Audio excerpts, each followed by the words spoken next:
Ya watazamaji wa Pelelo TV, kama kawaida tunaendelea tu na kipindi chetu cha kuhoji wasanii, na wapo wengi sana hapa kwenye msiba katika nchi ya Burundi, katika jiji kuu la Bujumbura, na tuko na msanii mwingine hapa ambaye atakwenda kujitambulisha jina lake mwenyewe. Bro, vipi?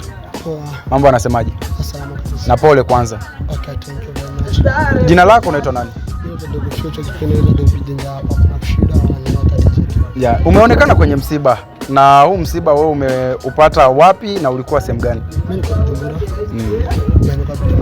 Na kuna shida fulani nilifikiaga na tuko sehemu hatu tuseme kiufupi kwenye group langu ya Les Super Fada Fitel Destin niweza kupata picha yake nini. Ya. Hayo mambo kuingia fresh sana. So bad, inabidi niulize wengine wale walikuwa on board, nauliza vipi Solange amekufa je? Tulikuwa kwenye sema Mr. Gavi. Yeah. Kiurahisi tu wale wasema eti alikufa, walifanya kama siku 3 kama siku ngapi hivi utakapita na anakata moto hivyo. Okay. Na Queen Solange alikuwa ni nani yako kwa upande mwingine? Alikuwa star mzangu. Yeah, alikuwa star mzangu, tena rafiki yangu sana. Labda ulimtambua kwa miaka mingapi iliyopita? Miaka mingi tu. Ni watu waliokuwa kwenye brand kubwa sana kwa wale tuseme wanamuziki wa kiki. Wale wa kiki wote nyumbani on board. Ni Baraka Fizi yalikuwa juu sana zaidi. Okay. Yeah. Labda msiba huu wewe kwa upande wako unauonaje zaidi? Ghafla tu mlikuwa mwezi uliopita mlikuwa naye Uvira kwenye msiba wa Mr. Gave. Leo usikie Queen Solange anakuwa ni marehemu. Kwa upande wako mlifanya mambo mengi sana. Tuliona katika mji wa Baraka mlifanya show nyingi na mmeandaa mambo mengi. Leo umesikia taarifa hiyo, upande wako wewe kama vile Dogo B Danger. Wengine siwezi nikaongea na nikakumbusha hata nyuma. Niweza nikalia kabisa. Jana usiku nikesha niko nalia. Okay. Jana rafiki yangu sana. Okay. Jana kwa jamaa wangu aweza katoka, aweza kaenda sehemu, akifika hapo sehemu anatoka, akifika tu on board pale Fizi.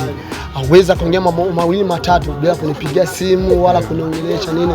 Na aweza akatumia kinywaji chochote kile kama mimi sijafika. Yeah. Yaani mpaka mimi mwenyewe nifike, nikifika na nasikia ni faraja. Yaani jamaa wangu sana nilikuwa naki tuseme rafiki yangu kifupi. Ni rafiki yangu kazi ya muziki. Hivyo. Okay. Pole kwanza kwa yote. Neno la mwisho unaweza kuongea nini, kwa sababu naona kama vile haupo sawa na una mawazo mengi kufuatana na kifo chake? Sijui kama naweza kumwambia kibaya wala. Kumwambia tu Mungu amlaze mahali pema peponi. Mungu ndio mpangaji wa kila kitu. Na Mungu ndio anaamua kila kitu. Usizini kama kitu changu mimi mwenyewe ni kama mwanadamu kawaida. Ila pole sana kwa sababu mlikuwa na project aje katika nchi ya Burundi mfanye collaboration moja kwa moja na Babu Johnson kwenye ule wimbo ambao mlishirikishwa na Ula ya Babondo Future. Pole sana lakini kwa yote. Thank you. Yeah. Hiyo ni kazi. Na hiyo kazi ilikuwa na bidii yake. Mungu akisaidia, Mungu angelisaidiaga. Hivyo Queen Solange ilikuwa anaeneza vigezo vyote vya vitambulisho nini. Mungu angelisaidiaga, nilikuwa niko naye kwa Bujumbura. Okay. Sijui tena mambo mipango ya Mungu wala nini hivyo. Wewe pekee unajua hivyo. Yeah. Maki mpango ilikuwa mimi, Babu Johnson, Future Destiny. Tulikuwa tuko.